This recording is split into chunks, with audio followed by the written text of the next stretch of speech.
मेरी दुआ ना असर से कभी मलूल हुई, मेरी दुआ न असर से कभी मलूल हुई, मेरी दुआ न असर से कभी मलूल हुई, इधर जुबान से निकली उधर कबूल हुई, इधर जुबान से।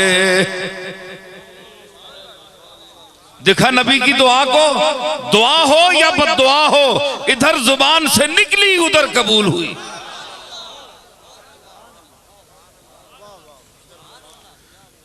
क्यों कि नबी मासूम है, गुनाहों से पाक है, और अल्लाह पाक ने अपने अंबियाए पाक को हर ऐब और हर नक्स से पाक रखा है। इसलिए साबित हुआ कि अंबिया की दुआ की कबूलियत का सबब उनकी पाकीज़गी और तहारत है, क्योंकि कबूल करने वाला पाक है। जो पाक लबों से पाक लफ्ज निकले और उसकी पाक जनाब में पहुंचे तो वो कबूल क्यों ना हो। ये जो कहते हैं कि इन लोगों की दुआओं से क्या होता है, ये तुम जाते हो दरगाहों में बुजुर्गान दीन के पास, तो ये कोई आसमान से उतरी मखलूक है? तुम अपने घर बैठकर अल्लाह से मांग लिया करो, क्योंकि अल्लाह ने फरमाया उजीब दावत दाए ज़ाद आने, जब कोई मांगने वाला मुझसे मांगता है तो मैं उसको देता हूं। कुरान ने फरमा तो दिया, इन लोगों के पास जाने की क्या जरूरत है। ये आजकल नए नए लोग पैदा हो गए, नए नए मसलक पैदा हो गए, नए नए तरीके पैदा हो गए। जो इल्म में कम लोग हैं उनको वरगलाते हैं कि यहां जाना शिर्क है, यहां बिदअत है। भाई ये लोग तो कुछ अरसा की पैदावार हैं,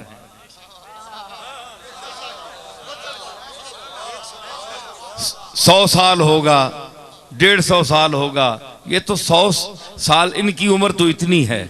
और हम जिन लोगों के पास जाते हैं वो इमाम हसन से चलते हैं, हसन बसरी से चलते हैं।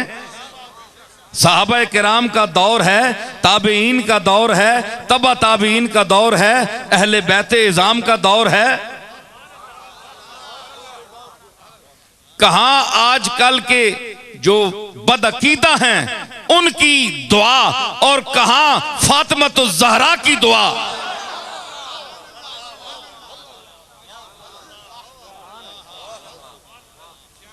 बड़ा फर्क है, जमीन आसमान का फर्क है, समझ आई ना। तो इसलिए नहीं जाते, हम इनको खुदा नहीं मानते, ना हम इन्हें खुदा के कामों में शरीक समझते हैं, क्योंकि ये कुफ्र है, ये शिर्क है। अल्लाह का मकबूल समझकर हम तो यह है कि इनके जो दुनिया से चले गए हैं उनकी कुबूर पर जाकर, कब्रों पर जाकर अल्लाह से मांगे। मांगना अल्लाह से है कि हमने इनको अपने से अच्छा समझा है, अगर तेरे कागजों में ये ठीक हैं तो हमारी मग़फ़िरत फरमा इनके सदक़े में कि हम इनकी कब्र पर आए हैं, और अगर इनमें कोई कमी रह गई है तो हमने ये कुरान मजीद पढ़ा है, हम इनके ईसाले सवाब करते हैं, तू इनको पहुंचा और इनके खताओं को माफ फरमा और इनके दर्जात को बुलंद फरमा। ये तरीका है। फरमाया ना, हुजूर ने फरमाया कि मैं पहले तुम्हें कब्रिस्तानों में जाने से मना करता था, लेकिन अब जाया करो कब्रिस्तानों में। फ़इन्नहा तुज़क्किरुल मौत, इसलिए कि कब्रिस्तान में जाना मौत को याद दिलाता है। ठीक है ना। तो इसलिए कुछ ऐसा तबका है जिनकी दुआ कबूल होती है, जिनकी दुआ कबूल होती है, उसके लिए पाकीज़गी चाहिए, पाकीज़गी अमल चाहिए। और जो पाकीज़ा लोग हैं, एक तरफ तो ये मैं पेश कर दी, दूसरी तरफ भी आइए, दूसरी तरफ आइए कि जो तकवा, जुहद और अपने यानी इबादत पर नाज करते हैं, घमंड करते हैं कि हम बड़े मुत्तकी हैं, हम बड़े नमाजी हैं, हम बड़े रोज़ादार हैं, फलां फासिक है, फाजिर है, गंदा है, उसने कभी नमाज नहीं पढ़ी, वो शराबी है, फलां है, हर ऐब इसमें है, तो उनके लिए भी आप सुन लें। चूंकि उसने नेकी की, और नेकी का समर क्या है? झुकना, आजिज़ी करना, फिर भी कहे कि मैं गुनाहगार हूं, मैं खताकार हूं, मेरे जैसा ऐबी और गंदा इंसान रूए जमीन पर नहीं है, मैं तो गंदा हूं। तमाम तकवा के बावजूद इंसान को यह हुक्म है कि वो अपने आप को आजिज बयान करे अल्लाह की बारगाह में। तो जब घमंड आ गया कि मैं तो अच्छा हूं, ये ऐसा है, ये ऐसा है, तो मैं आपको एक बात सुनाऊं। हजरत अब्दुल्ला इब्न मुबारक के दौर में हजरत सुफियान सौरी, बहुत बड़े फकी, सहाबा का दौर भी उन्होंने देखा। इमाम अबू हनीफा जैसे लोग उनकी बड़े ख्याल करते थे, इज्जत की निगाह से देखते थे। इल्म, अमल, तकवा, जुहद का शहनशाह बेताज, कि दुनिया उसके चेहरे को देखती थी, उसके अमल को देखती थी, और बड़े बड़े जो जाहिदान मुर्ताज थे, बड़े बड़े जाहिद थे, वो रश करते थे कि ये सुफियान को अल्लाह ने क्या मकाम दिया। उम्मत में उनका वो मकाम है, आप किताबें पढ़ लें, अहले इल्म से पूछ लें।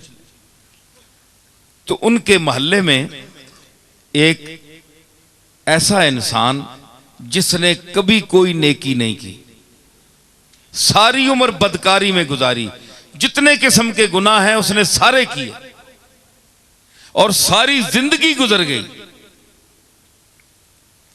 मर गया। कुछ लोग गए उसके जनाजे पर। हजरत सुफियान सौरी के दिल में यह ख्याल आया कि ये तो बड़ा शराबी और गंदा इंसान था, और सारी जिंदगी उसकी गंदे माहौल में गुजरी, और बदनाम तरीन है इस शहर का, मुझे जेब नहीं देता कि मैं उसके जनाजे में जाऊं। मेरा तकवा, मेरी ख्याल आया, हालांकि उन्होंने तकब्बुर नहीं किया, बस अल्लाह ने पकड़ लिया, आदमी दफन हो गया। रात को हजरत सुफियान सौरी ख्वाब में क्या देखते हैं कि अल्लाह फरमाता है कि सुफियान, तूने बड़ी इबादत की, बड़ा तकवा किया, मुझे पता है, लेकिन वो भी मेरी मखलूक में से था। तुम्हें पता नहीं है कि मैं आमाल का बदला देता हूं, और गफूरुर रहीम भी मैं ही हूं। यग़फ़िरु लिमन यशाअ व युअज़्ज़िबु मन यशाअ का मकाम भी मेरे पास है। अगर अपने तकवा और आकिबत की खैरियत मनानी है तो जाओ उसकी कब्र पर हाजिरी दो, जाओ उसकी कब्र पर। हजरत सुफियान सौरी उठे घबराए हुए, सुबह की नमाज के बाद उसकी कब्र पर पहुंचे, और वहां अल्लाह की बारगाह में दुआ की, हाथ उठाए, फरमाया गफूरुर रहीम, तू माफ फरमा, मुझसे गलती हो गई, मुझे भी माफ फरमा और इसे भी माफ फरमा। अर्ज की। अब जनाब वो तो अगला मामला अल्लाह जानता है क्या हुआ, लेकिन जब ये ख्याल आया कि ये बदनाम तरीन आदमी है, तो अब इसके मुतल्लिक कुछ पूछा जाए कि इसने क्या अमल किया कि जिसकी वजह से मुझे इताब में लाया गया, मुझे अल्लाह ने यानी ये हुक्म दिया कि तेरी इबादतें सब खत्म हो रही हैं अगर वहां नहीं जाओगे तो। उसकी बीवी के पास आए, पूछा सुनाओ इसका क्या कोई अमल था। उसने कहा जनाब जब तक इसके हाथ पांव चलते थे ये गुनाह ही करता रहा, कभी इसने नमाज नहीं पढ़ी, और जो दुनिया के अनवा व अकसाम के गुनाह हैं, खताएं हैं, सरकशियां हैं, ये इस शख्स ने की हैं। मैं गवाही देती हूं उस बात की। हज़रत सुफियान ने फरमाया नहीं कोई बात ऐसी बताओ कि अल्लाह ने मुझे झिड़क दिया, बात कोई है। उसने कहा हुजूर मैं अर्ज कर रही हूं कोई बात नहीं है। फरमाया गौर करो कोई बात।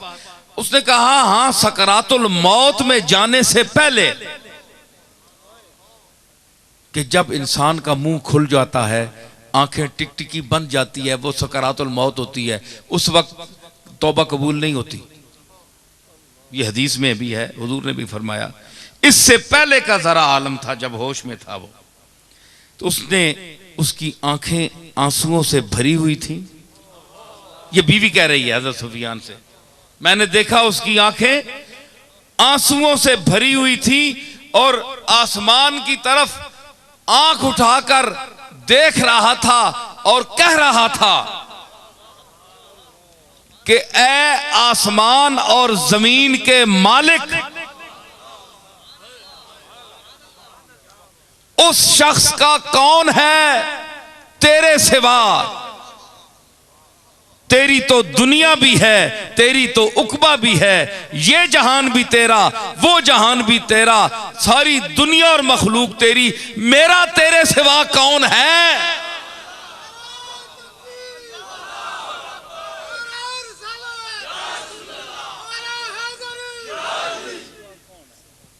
बस उसने कहा ये जुमला उसने कहा, और उसके फिर सकरातुल मौत का आलम तारी होगा, उसकी टिकटिकी बंद गई, मर गया। बस हज़रत सुफियान ने फरमाया कि ये जुमला उसकी बारगाह में कबूल हो गया।